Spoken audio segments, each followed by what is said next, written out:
a lot of us, there's more on the screen that you haven't seen. So we're basically 4 weeks old, and we're a group of collaborators. So we're a group of students, academics, and entrepreneurs who've come together in trying to find a privacy-preserving solution to the COVID-19 pandemic. So there are approximately 5 work streams in Covi-ID, and they're all working on different aspects to Covi-ID. And as of today, our Slack channel actually has more than 100 members. So we're growing rapidly, and it's super exciting, and I'm really excited to share this with you guys today. We also have various corporate partners who have helped us and joined in this initiative. So now I'm going to introduce you to Kopia George. He is an associate professor at the University of Cape Town, and he's going to walk you through Covi-ID. So our history, our philosophy.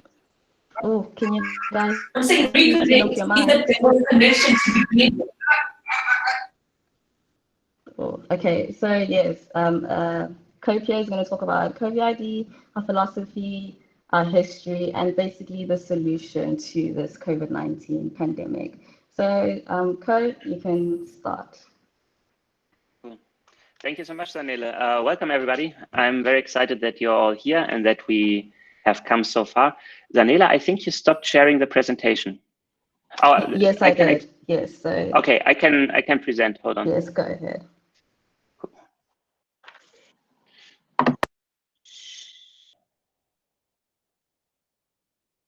Maybe I can, right?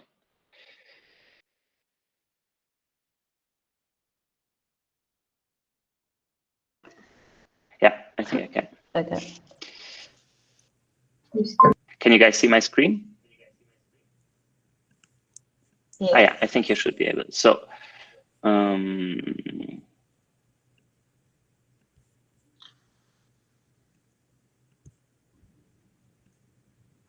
oh, here, present.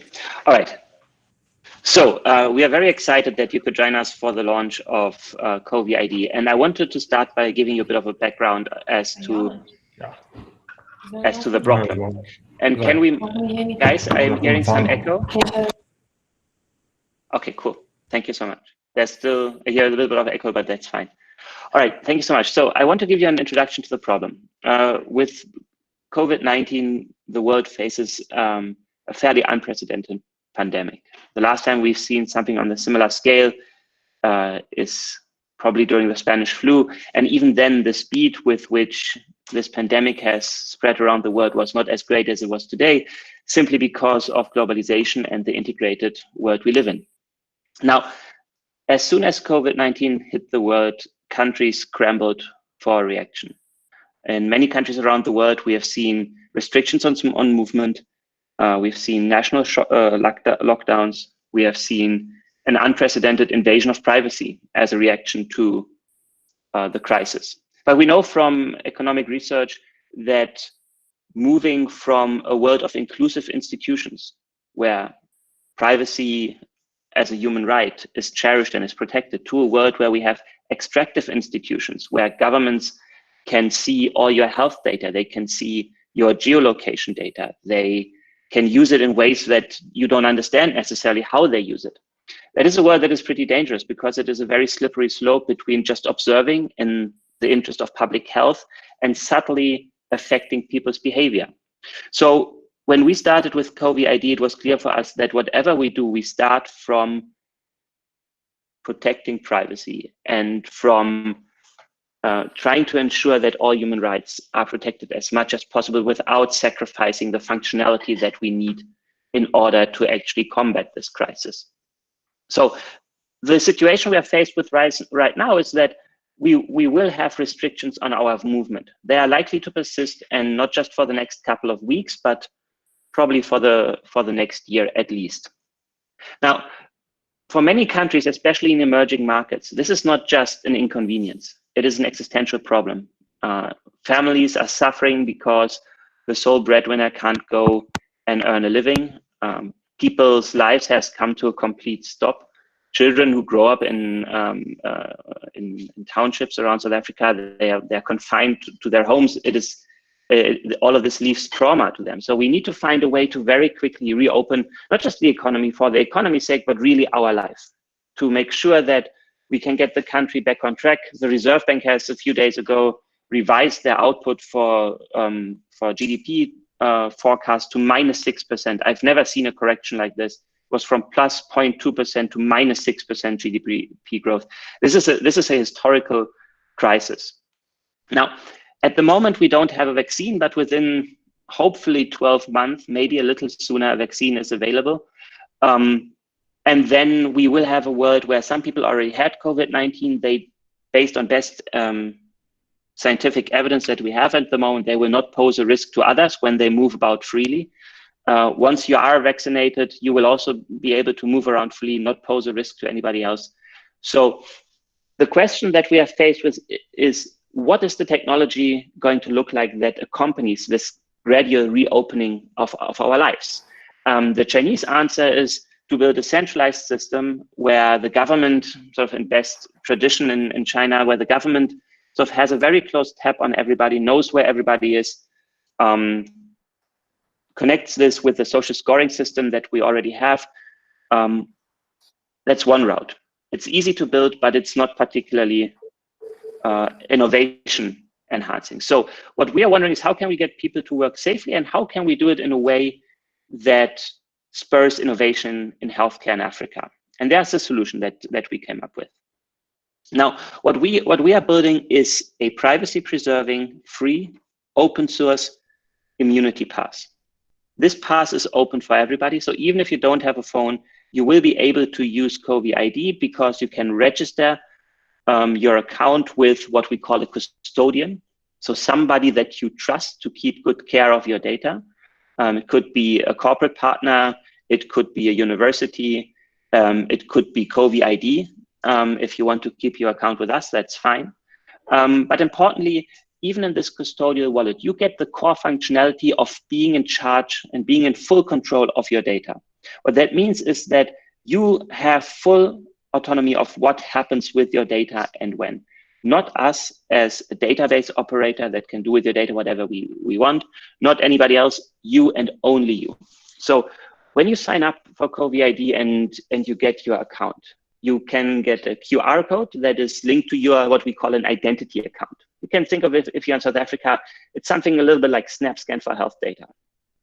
So this QR code is easily accessible for anybody, even for users who don't have smart or feature phones or who don't know how to use them. You can have it printed, or you can actually, when we are releasing the full self-sovereign identity app, you can actually have it on your smartphone in an app where you can sort of have additional functionality that helps you get the most out of your data. So these custodians, they can be any government organization, corporate entities, NGOs, academic institutions, really anybody who is willing to host a free version of Covi-ID. So what we are releasing today is two pieces that go together. One is a custodial wallet. So that's a piece of software that any custodian who wants it can spin up on their own systems. It's going to be open source. You can run it. It connects you with the self-sovereign identity system that we have built underneath the application layer. And in doing that, what we ensure is that we create not just an application or a platform, but a truly open system. So when we designed Covi-ID, we tried to follow the idea of how the internet was built. And the internet was built by proposing a set of standards that a group of users agreed to. And they said, okay, that's a good idea. We actually want to communicate in this way with one another, and we want to build applications in a specific way with one another. So that has been proposed many times for identity, but it never really took off to the extent that we would hope, because there are several obstacles to adoption. So with COVID-19 and this immediate need for identity and this immediate use by verifying your status to restore your civil liberties as quickly as possible, no undue infringement on civil liberties unless it is absolutely necessary. So by doing that, we create a platform that implements an open standard where users are in control of their data. They can decide how they want to use it, how they want to move it from one custodian to another, so that we can create data marketplaces on top of this new platform that we are building. So we are very excited to do this. And when we started Covi-ID, we always thought about sort of what are the value adds that a platform like this can create. And one of the things we thought of immediately was many of the epidemiological models that we currently have a big problem when it comes to citizens living in townships, because the normal approach to track and trace, the targeted approach where we don't lock down the country, but instead we follow individual users who are positive for COVID-19 to make sure to inform their contacts. That system just doesn't work if the users don't have phones. So with our solution, we will be able to generate data that can help with this track and trace in a privacy preserving way. So without your data leaving the phone, by running the queries on your phone or on your custodian account. And the first thing you can do with this kind of data is you can feed it into real-time epidemiological models. So we're very excited to work with a group of researchers and students at the University of Cape Town and the University of Stellenbosch on epidemiological agent-based models. So with that, I would hand over to Yuri, to take you through this part of the presentation. All right, thank you, Ko. So I'll just briefly introduce myself. I am a postdoctoral research fellow at the University of Cape Town, and I'm sort of coordinating the modeling team. And I'll try to share the presentation on what we have been doing, what we've been up to so far.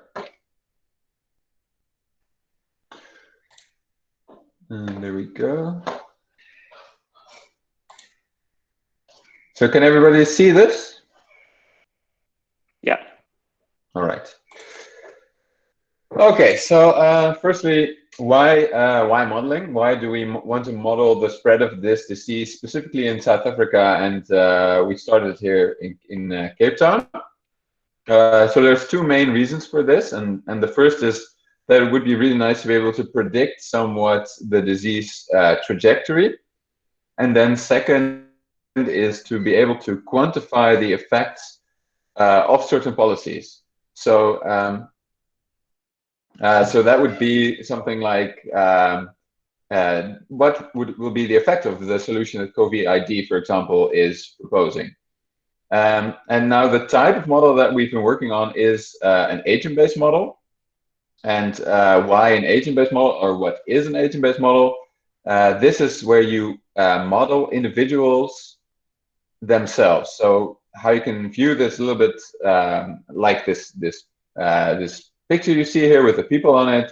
We model them as individuals, or you can view it as this sort of network structure that you see here in the bottom of my screen, where we model each of these dots individually and how they are connected to other people and how they interact with other people. And by doing this, you can really model very specifically and also for the situation that we are in. So, for example, Pierre already mentioned the townships, which is clearly different, which has clearly different dynamics than a very wealthy suburb. And we can model that, and based on that, we can make predictions that are hopefully valid for Cape Town and South Africa. And also we can say something about more targeted or detailed policy scenarios. Now, some of these scenarios that we've been looking at now is, for example, so, okay, what happens in a baseline scenario if you do nothing, or what happens if you have a very hard lockdown, like the one we have now, or what happens if you have a very hard lockdown, but actually you have certain areas of the city where the lockdown doesn't work. So it's an inefficient hard lockdown. And then finally, in our first steps to start with more soft or more targeted scenarios, we've been looking at what happens if you have a lockdown just for senior citizens, or those citizens that are at risk of COVID or having severe consequences of COVID-19. And this is just to give you a bit of an impression of the stuff that we've been doing. So, for example, the picture showing the map of Cape Town shows the percentage of people dying in one of our simulations per geographical area. Now, I just want to stress that this has not been calibrated yet. So this is just to give you an idea of the level at which we are modeling. So hopefully, when we have calibrated it, we might be able to predict, okay, keep an eye on this neighborhood or keep an eye on this ward. These are sort of risk zones, whereas others are less at risk. And then we have been exploring these scenarios. And so what you see here, for example, is a baseline scenario where most people actually get infected, and then the colors mean the stage of the disease. So the light blue is that you're infected, but actually you don't know because you don't have any symptoms. The dark blue is that you have symptoms, you're not feeling well. Then the red is critical, so you need to go to the hospital. And then the black at the top of the screen, it's relatively small, is the amount of people that actually die. And this progresses over time. So first, in the top left, you see the baseline scenario, and then we have a lockdown, which will have a huge effect, obviously. And then we try this lockdown, but it's not effective everywhere, but we can, in our current simulation, it's still really effective. And then sorry, we have Yori, sorry to interrupt you. There was a question that was directed. Can you sort of highlight on your screen sort of what you're referring to, like with your mouse, so then people can understand does this better. work? This laser pointer to okay, that's good. Yeah, I didn't know if you could see my mouse. So this is the baseline. And these are here you can see people getting infected over time. And here are a few people getting into critical status. And then on the top are the deaths that occur. And in a lockdown, these bars mean, okay, the lockdown starts here and it takes 5 weeks. Obviously, the amount of cases are much lower, but then also what you see here is that the green bar, like the recovered people, is also much lower. So here in this scenario, you would have a risk of actually having a second wave or a second infection wave. And then we have finally this scenario where we have a lockdown only for people who are at risk or only the elderly. And so this is just a hypothetical scenario, but in this case, what you actually get is sort of not as much of a disturbance, obviously, because many people can still go out, but you still get quite a good immunity. Yeah, having trouble with the audio. So how this?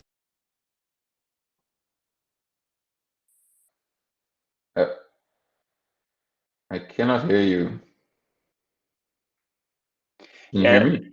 No, that was because Nico just got muted again, because we want to keep the questions until the end. And at the moment, at least I can hear you, so I think the recording works fine.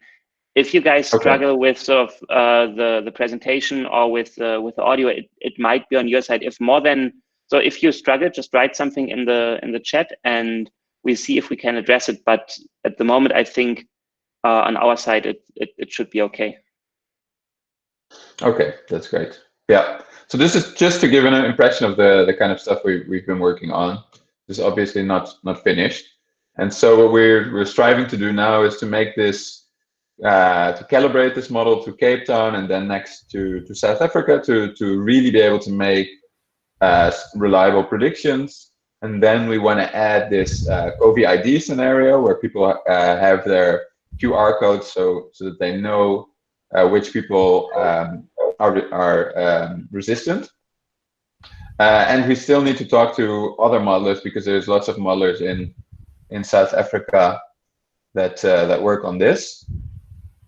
And then finally, we want to bring this to policymakers as well, and we want to model the whole of South Africa. And that is this overview for now. Thank you so much, Yuri. So now we'll have Alex Matthews, and she's part of the Delta Studio team. She's the chief product officer, and she's a part of our Covi-ID team, and she's basically part of the team responsible for the Covi-ID platform. So Alex, are you ready? You can start. Great. Oh, there's an echo there. I think we sorted it. So Zanella, I'm gonna continue. Do you want to continue sharing that pitch decks? I'm not sure if everyone can still see it. Okay, cool. The product roadmap. And let me share it from my side then. Okay. Are you ready? I'm gonna present now. Okay, cool. Great. So if you just go to the first slide, we can just go over the product roadmap. So the team has been working incredibly hard after the last 2 weeks on developing the first version of the Citizen app. And essentially what we've tried to prioritize is developing this idea of a custodial identity wallet where essentially we'll be able to store your COVID status in a privacy-focused way. So one of the things we had to consider is obviously there are a large number of people in South Africa who may not have smartphones, so they may not be able to show an image of a QR code that can be scanned. So our priority from the get-go was first being able to cater to that kind of segment of the market. So the first version or the first iteration of this is essentially generating a QR code, which can be either screenshotted and added to your phone, or it can be printed on a piece of paper and laminated and carried around with you. So essentially anyone can go to this URL, which I'll show you shortly. It's just a web platform, and you can either generate a Covi-ID, which I call a Covi identity, and you can either generate it for yourself, so you generate a QR code for yourself, or you can generate it for someone else. So long term, we've kind of envisioned having multiple kind of agents who are essentially helping those who may not be able to generate this themselves, either due to lack of internet or due to the lack of a smartphone. And essentially we'll be able to generate these QR codes and kind of issue them as identities. So the first version is a web platform where you can go and generate your QR code. And then at the same time, there's a verifier app. So it's the first version of the verifier app, which can then scan that QR code, and it will return one of 3 colors. So green in the case that the person has developed immunity, amber in the case that we haven't verified their status yet, and red in the case that they have been verified as positive. So it's important to note that the first version obviously doesn't have any verification behind it. We are not verifying that status with a third party. And that is the next version of the product that we're aiming to launch. We're in discussions with some of the kind of top labs in South Africa. And essentially the idea will be that you would put in your COVID status, and we would verify that with the corresponding laboratory. And then we would issue you with essentially a verified status, which would result in either a red status or a green status, depending on how you tested. And we kind of see long-term the ability to be able to add additional tests to your Covi-ID, and the verifier can essentially request the status of any of the kind of tests that he wants to know whether you've tested positive or negative for. So that is the next version of the app, and it was what we are starting work on tomorrow. And then at a later stage, it really does become much bigger. We want to introduce KYC, so there's actually kind of more of a verified identity associated with the Citizen app. And from the verifier app perspective, offering the option to define their own custom risk level. So what do they quantify as a green status versus red versus amber status, and potentially being able to define which credentials they want to request when they scan that QR code. So it's all quite conceptual while I'm talking, but when I kind of show you what we've kind of done up until now, I think it's going to become a lot clearer.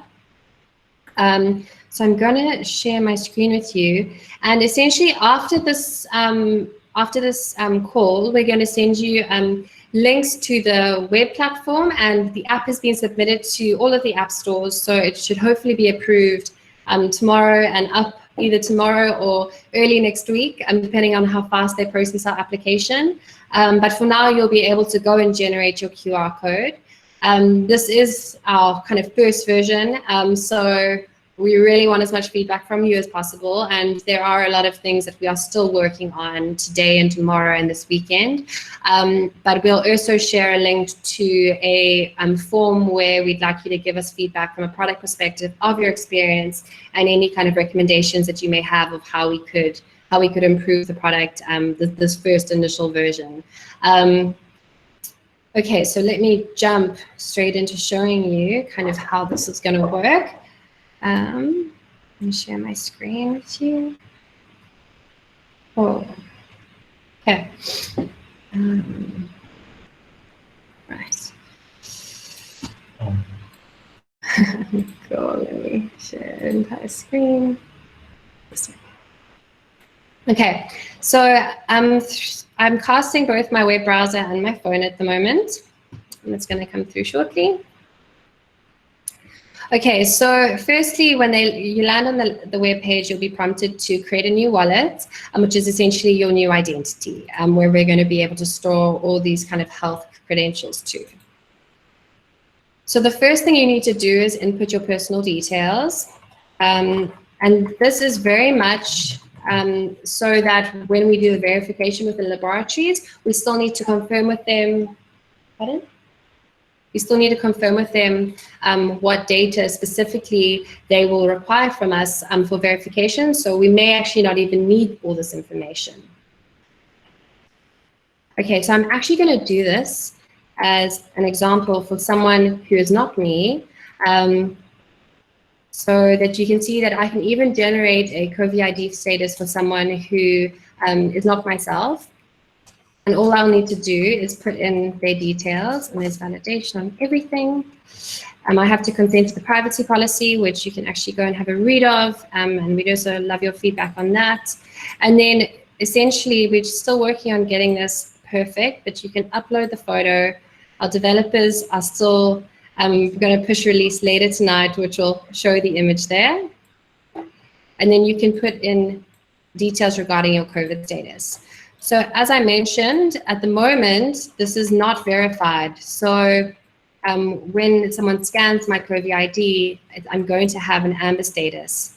So you can see that I've generated this status for Jack, who could be sitting next to me. Wherever I may be, I can generate this either for someone else or for myself. And then a verifier, no matter where you may be, so this could be in a shop, it could be in a taxi, they literally just have to have the Covi-ID app. And when they open it, there's very limited functionality, and we'll be trying to limit the amount of kind of information that the verifier has access to.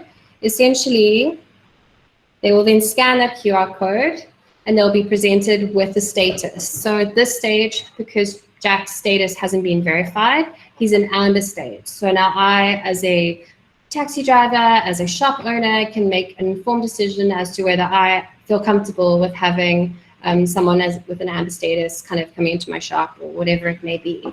So that's essentially what we are releasing this week. And in the next 2 weeks, we'll have the next version out. Yeah, so I think that we'll send out all of the links to everything after this talk to everyone who's on the talk, as well as that link for feedback, where you can provide feedback to the product and recommend any improvements you have or any suggestions, which we would really, really appreciate. I think that's everything from me. Awesome, thank you. Zanele, do you want to manage the questions? Should I just go through the first few? How do we want to do it? Yes, go through the questions, it's okay. So you have the document with you. So we're going to answer your guys' questions from the chat right now. So sorry if we don't get to everyone's questions, but you guys can always contact us, join our Slack channel, and we'll answer any questions that you might have. So go ahead. Cool. So I've jotted down 4. Oh, can you guys actually hear me?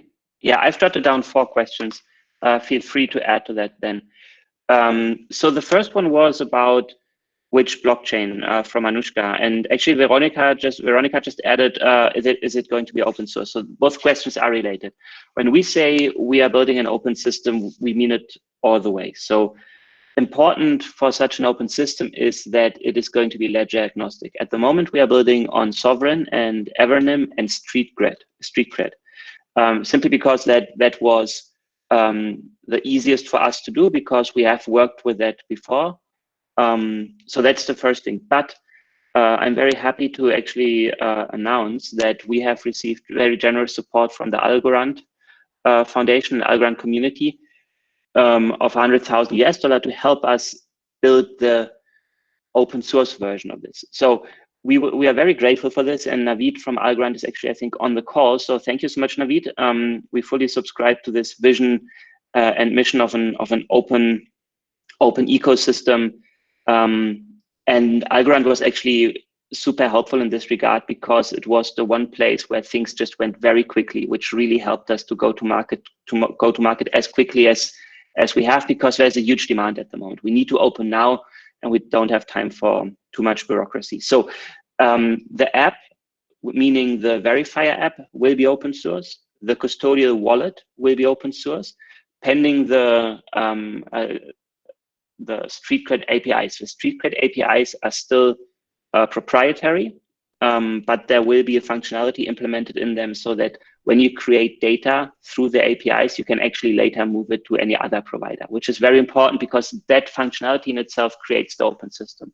We are also actively working on integrating Algorand as a ledger sort of into the stack so that you can use Algorand as well as other ledgers. We are really trying to be ledger agnostic here. And automatically sort of build on top of the open source software that we provide, and then just build your solution with whatever ledger you prefer, and may the best ledger win. So the second question was from Obi, who are the custodians? So at the moment, the one initial custodian is us, but by making our custodial wallet open source, we try to get people to simply download the application, easily spin it up either on the cloud or on their servers, and then offer custodial wallets for their customers and their friends. So what we see happen is that it can be sort of large corporate partners like Standard Bank or like Old Mutual or whoever, basically. Large corporate partners can go and say, oh, actually, we think that identity is going to be an important part of our business model in the future, and we want to offer identity services. Banks are particularly well suited for that because they already have all the KYC, the Know Your Customer regulation in place. So they will be able to offer this to their customers and do it very quickly. So basically what we do is we create our own competition, but that is part of the philosophy. We don't want to be the next Facebook. We want to be the next internet. And that's important for us as a guiding principle. So that's why we put all this stuff out so that literally anybody can become a custodian. Universities, I actually think what will happen is that sort of agents start sort of emerging. And if you know sort of 150 people because you go to church with them while you were still able to go to church, then you might want to actually bring them into the service and help them get an account through you. And that when we create, which gets me to the next question from Kokolo, when we get to data marketplaces, when we get to a situation where companies, large companies like banks say, oh, you know, we actually want to compete with one another in the identity space, then they might be willing to actually pay money for customers to move to them. So the issue that we have in banking with what's called sticky deposits, you know, people not really switching banks, because it's difficult and it's hard. We try to address this problem right from the get-go and make it as easy as possible for users to actually switch their custodial wallet, to switch their identity provider, in order to incentivize competition between the identity providers for the best privacy standards, for the best user friendliness, for the best services. And once you have that, this kind of data, the health data, is incredibly valuable. So there's a lot of work on how data marketplaces can work, how you can run auctions for data, which is not easy, but there's a lot of research that has come out of this. And sort of once we start moving into the commercial space, which we are not at the moment. At the moment, we are fully focused on the non-profit side of things, just creating the standard, getting user adoption. Then we will look into all of these applications. But for now, we are fully concerned with building the simplest possible product that people can use and that they can use to verify their status in order to get their civil liberties restored. Did I miss any questions that came in just now? Let me just have a look. Anybody else who wants to jump in from the team? Oh yeah, so Gary asked about the contact tracing. Yes, we will implement it. The reason why it's on the roadmap, so not necessarily V2, but the reason we don't want to do it right away is because of the Apple-Google release. We first want to see their APIs, but what they do is basically only for sort of users who have phones. What we are trying to look at is particular users who don't have phones or don't have necessarily the knowledge to use many different apps on their phones. And for that, there's a team of bright students of mine that are working on this. And at this point, I need to give a shout out to Charles' mom, as was promised. So this team of students is working on this track and trace in a decentralized system, which is totally possible. There's a lot of research that shows us how to do it. It's just a different approach. You don't need to centralize all of this. In fact, computationally, it might be much easier to do it the way that we do it. And it will also solve, our version of track and trace will also solve an issue that the guys in Singapore have faced, where the Singapore model with contact tracing through Bluetooth is actually quite good, but it had an adoption of something like 12.8% of the population. And when you then feed it into these epidemiological models, you see that basically you can't forecast anything. So it's really not that useful. The system that we are building, where you get a token whenever you verify your status somewhere, and you get the token from the verifier, meaning that you can keep all your data yourself. That makes it possible to do it in a decentralized way. Then Yuri asked about the foreign residents. Yes, I very much sympathize. I struggle with my permanent residency, but not yet having gotten my ID card in time. So yes, definitely for foreign passport friendly. It's also important that you don't have to add your own phone number. You can actually add a contact number from a friend if you don't have a phone. Alex, you look like you want to say something. Yeah, so I just wanted to make a comment there in that, like, that's why when having conversations with certain labs around the country, one of the comments that we asked was exactly that, is about what about foreign residents who want to be tested, and they may not have an ID and they may not have a passport, so how do you cater to them? And they said they don't discriminate against anyone, they test everyone. All you need is a phone number. Someone is presenting. All you need is a mobile number. So that's kind of why one of the conversations we're having is potentially to have a Covi-ID. All you need is a verified number. So then when we request your test, we'll share a verified mobile number and we'll receive any results associated with that number. And that will enable us to cater for both foreign residents who may not have identity documentation, or just kind of anyone who actually may not have identity documents, because we really want it to be completely inclusive. So we've definitely got that kind of as one of our considerations in the product design and in our conversations with partners when it comes to the verification of that data. Yeah, cool, thank you. Then there's another question from Cedric. How often would you have to get tested in order to maintain the reliability of your status? So at the moment, our approach is to say, well, based on the best available scientific evidence, we think that should be around 2 weeks. But keep in mind that we don't intend to launch without sort of government guidance. So whatever the NICD says.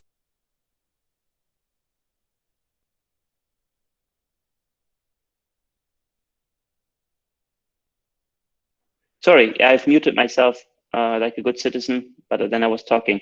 So I was just talking about the testing frequency. we will follow whatever guideline comes from the NICD, because that is the authority to decide sort of when this needs to be lifted. Also, keep in mind that there will be periods where the government lockdown is not as severe, so that basically, even if you haven't been recently tested, you can get the green status depending on the parameter the government sets. The default that we are going into with is 2 weeks. But also keep in mind that the majority of people who will get the green status will get it because they have developed some form of immunity, either through vaccination or because they already had COVID-19. Now, then there was a question about. Okay, you muted again. But I didn't mute myself. Someone else is muting you, so guys, just be careful with your muting. Yep. So in case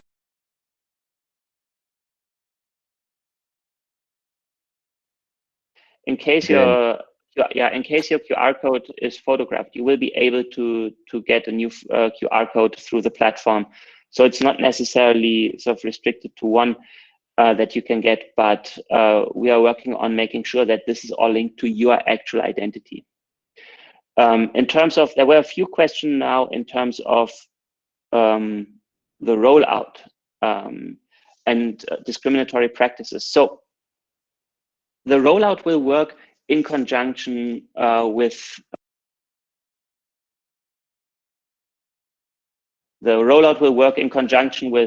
local corporates and with the government.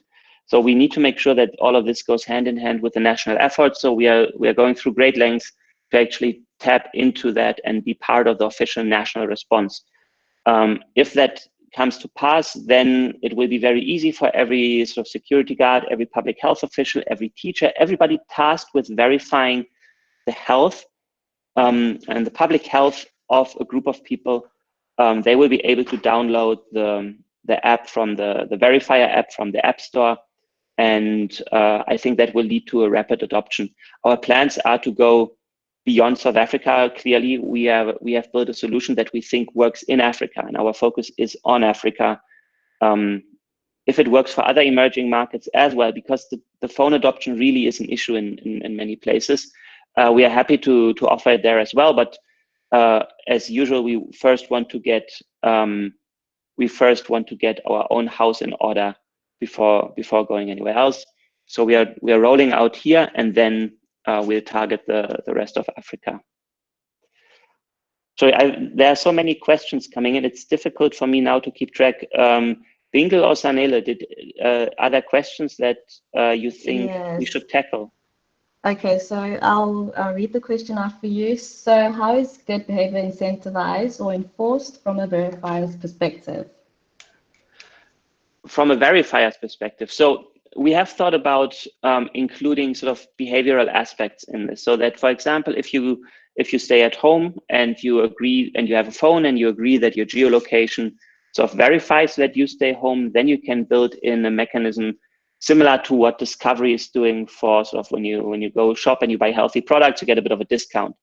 So functionality like this can easily be implemented in the app. At the moment, as I said, we've focused completely on building the simplest possible product for the largest number of people, but it's definitely on the agenda to think about sort of other ways of getting past this public health crisis without a complete lockdown, because that's always the focus for us. How can we restore civil liberties? How can we get people sort of back to their lives, back to their jobs, so that they can earn a living for their family, and that we can prevent sort of food shortages and really bad systemic events that can come from a prolonged shutdown.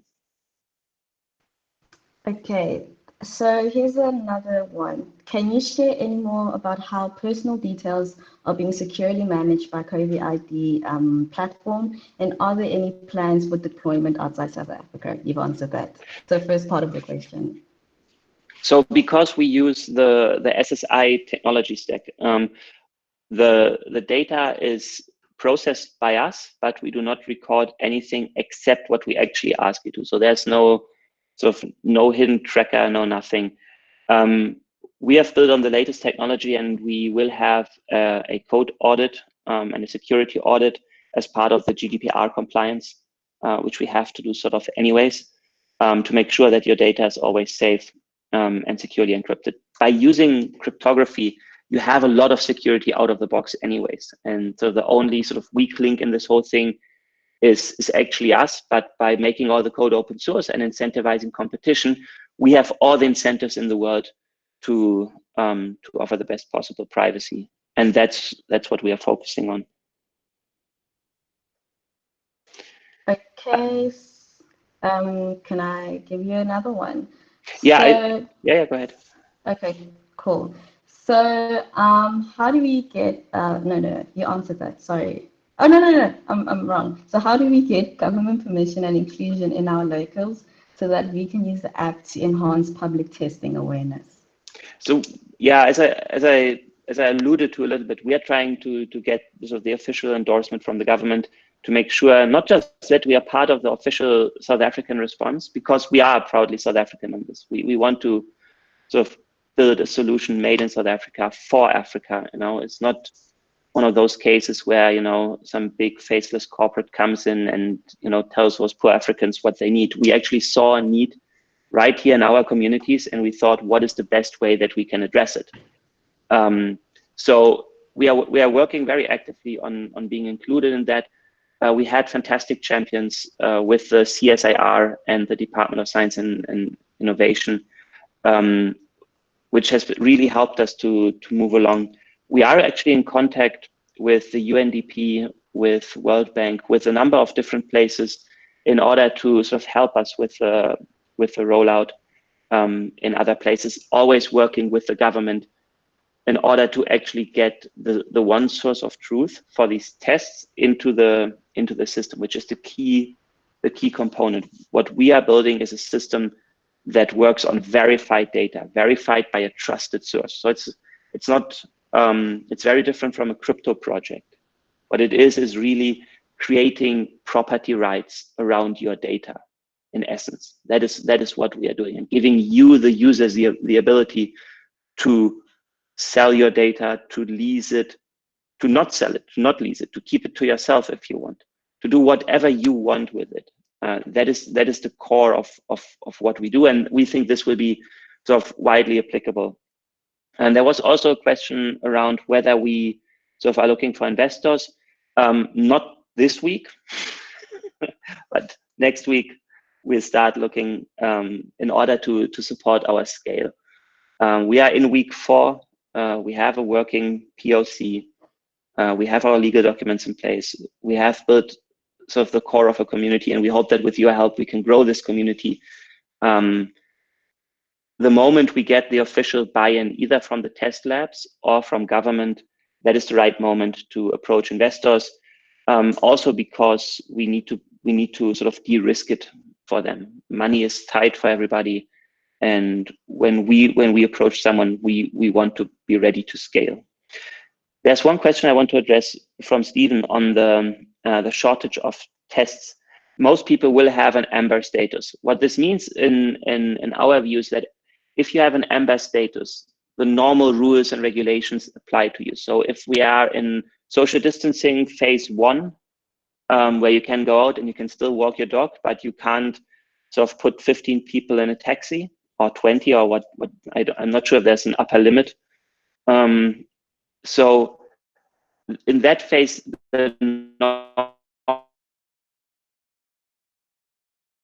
can do, and that's going to be the normal. So, but that's also setting an incentive for people to actually get tested, try to get the green status. It will really help when we have this retroactive testing. That will really solve the capacity issues and make sure that many more people will get the green status. Alex. Yeah, Colin, I just want to mention that it's important to kind of recognize the longer term vision of this product, in the sense that, you know, once they do develop a vaccination, this will also be something that would be issued to your Covi-ID, and your QR code could essentially be a store of multiple credentials, whether that's related to COVID, or where going forward you can actually start storing any vaccination credentials and that you may have been issued from laboratories, because we are because of the COVID crisis, we have this opportunity to develop this integration with a lot of the labs and essentially allow people to have this aggregated identity wallet where they can start storing health credentials that they've received from multiple different parties, which essentially normally is stuck on pieces of paper all around the place, or you just lose, or you have to keep a little wallet at home, which is, you know, completely ridiculous in the kind of age that we're in. So I think that while this also solves this, you know, crisis that we're in right now, the longer term vision of this is Covi-ID will kind of transform into this wallet where you store all your health credentials, whether that be a test result confirming whether you have tested positive or negative for something, or it could be whether you have a vaccination for a particular type of disease, whatever that may be. So just keep that in context. It's not just limited to amber, green, and red. Longer term, we want to give the verifier the option to be able to request, have you had this particular type of vaccination? And you'll be able to prove that both through Covi-ID, but also cryptographically, which I think is really kind of important to kind of remember when thinking about the bigger picture. Yeah, and just to expand on this a little bit,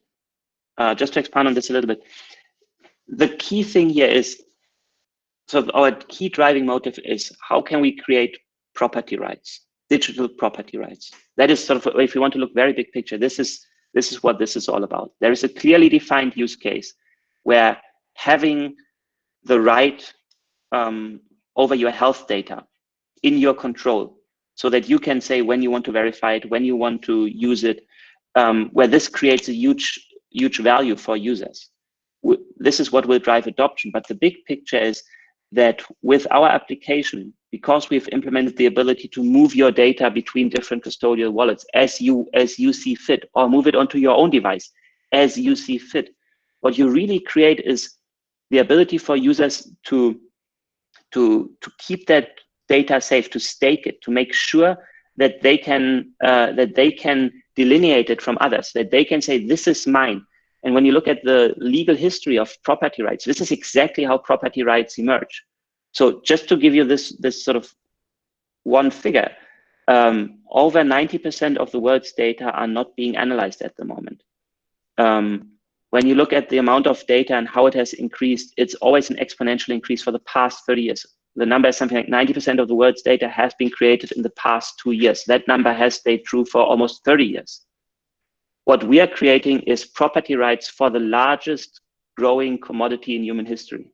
That is the very big picture of this. And we start with the most specific, most clearly defined, most immediately useful use case, which is your healthcare credentials.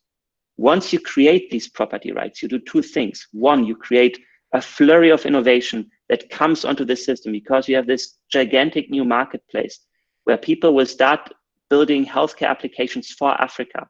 And it's going to be the first time that Africa came first. We have always gotten the short end of everything.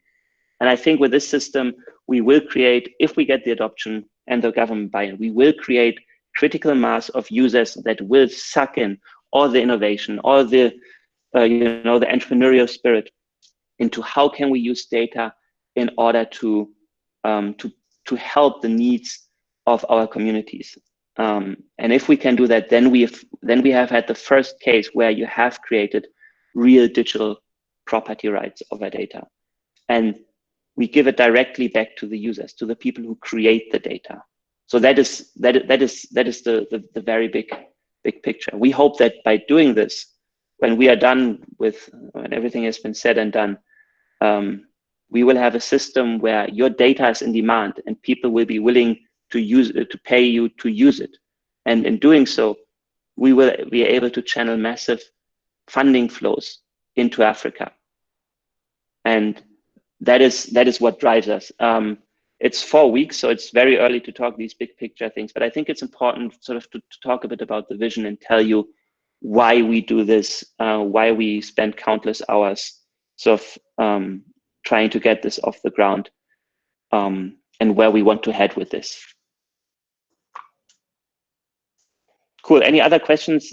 There's a lot more in the channel, so I can suggest one thing. We are almost out of time.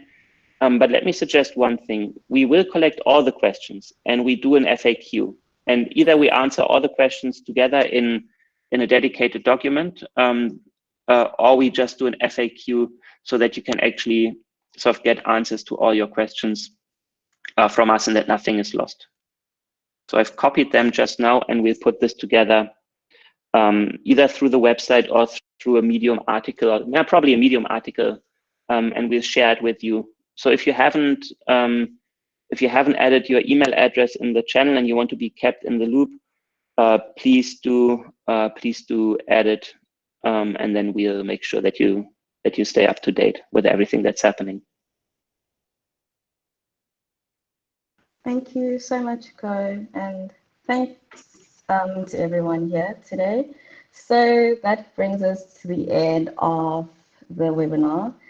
And so please do follow us on our social media platforms for any questions you might have, or just to follow us just because. Our email is right here at info@covi.me, and you guys should join our Slack community if you want to, but you should. There's a lot of interesting things happening every day, and it's a really amazing experience to have, and the people we're working with, and just the community itself is full of amazing people. So thank you guys for being here today. We really appreciate it. And for everyone that was a bit late to the webinar, this webinar is recorded, so we will be uploading it to our various social media platforms.